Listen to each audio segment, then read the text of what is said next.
Keep the main right there. Sheet in the staysail.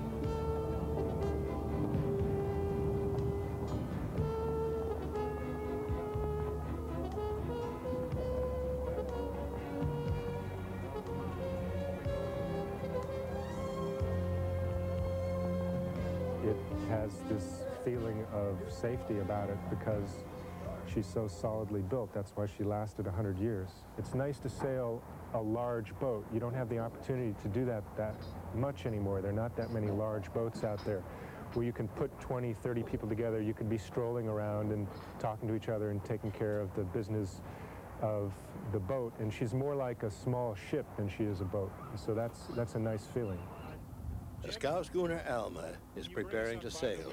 Ken Lewin is in charge of a volunteer crew made up of Maritime Park staff and the sea-loving public. It feeds clear on one side halfway up, and then the other way you've got to flip it over. There you go. Tom Savage has been sailing the oceans of the world for 32 years. I really feel at home here, and it's just what I wish I'd been doing all my life. It's a traditional boat, it's the real thing. It was an actual working boat in its time, and things are done pretty much the same way as they were when it was a working boat. And that's why I really like this kind of seamanship. The Alma is a link with our past. Built in 1891, she was constructed when the world was a very different place. The Scow Schooners raced and sailed the bay with the best and the biggest. We look back now and realize that the Scow Schooner was as much a San Francisco invention as the cable car and steam beer. With its combination of square bow and stern and flat bottom, it could navigate shallow creeks and sloughs, maneuver in close quarters, rest on a mud flat when the tide was out, carry cargoes of enormous weight. The Scow Schooner captains knew the bay water, with or without compass, usually without, and they could travel by night. They knew the winds, the tides, and when they had to, they waited. They waited for the wind, they waited for the tide. If they got tired, they stopped for a moment, lit their pipe off, gained their strength, and then hauled on the line again. All the way on the topping lift.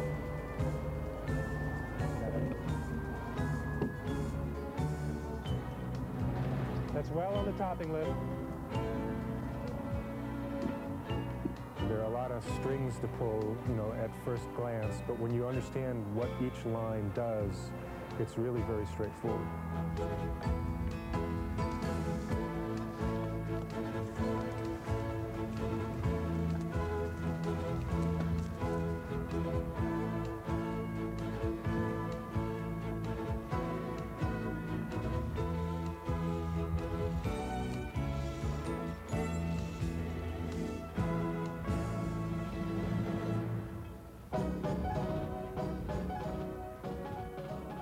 Early San Franciscans, there was always a romance about the bay.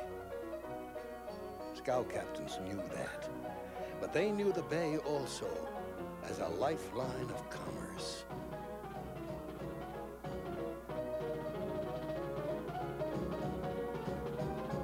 In the 19th century, San Francisco ran on horsepower and horses ran on hay.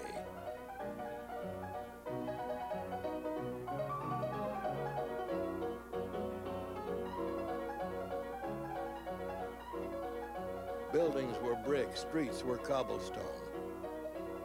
Heavy cargo, something scow schooners could handle.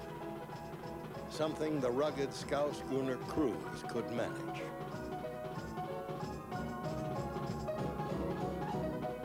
She's slow, she's somewhat cumbersome, but then you're surprised because she's 42 net tons, but she'll reach and she'll run quite well.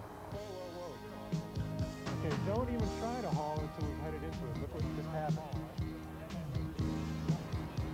Top speed of the Alma in maybe a good 40-knot blow on a reach is probably about 5.5 knots. 5.5 knots by most accounts isn't blazing speed, but when you see this brick moving through the water at 5.5 knots, it's impressive.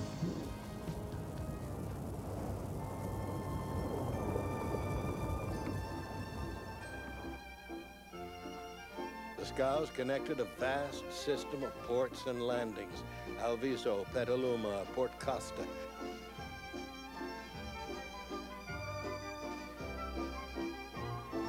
In their heyday, scow schooners sometimes seemed to be everywhere.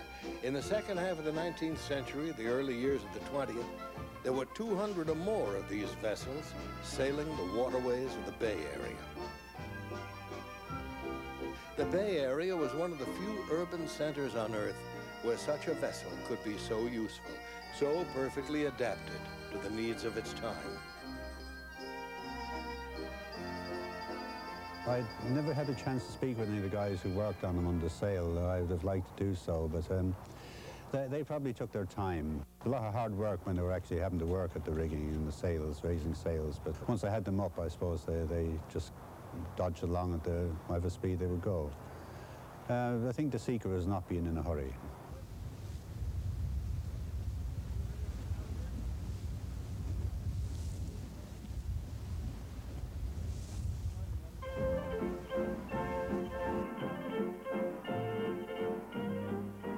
People of the scow schooners, immigrants who worked and played, lived and sometimes died aboard their craft.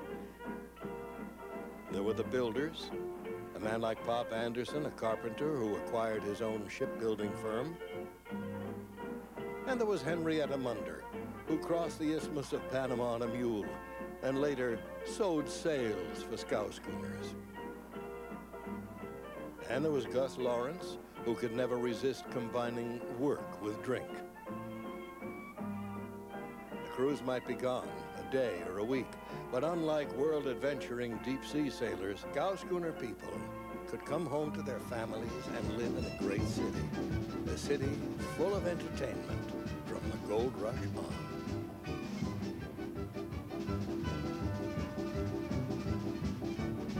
On holidays, they headed off across the bay, carrying their music with them.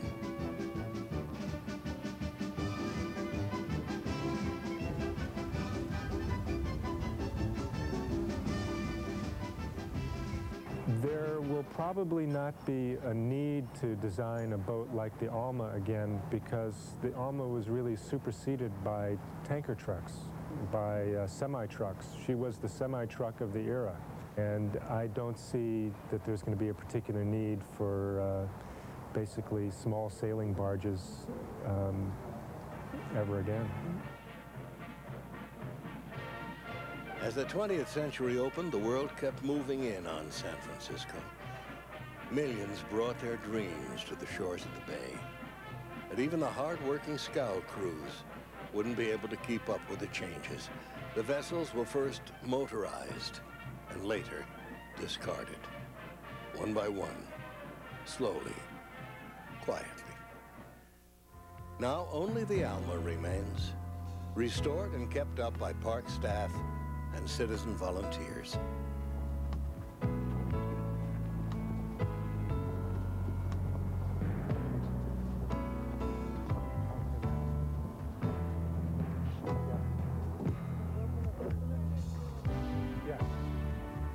She's our past made real, a symbol of our connection with one of the world's great inland waterways.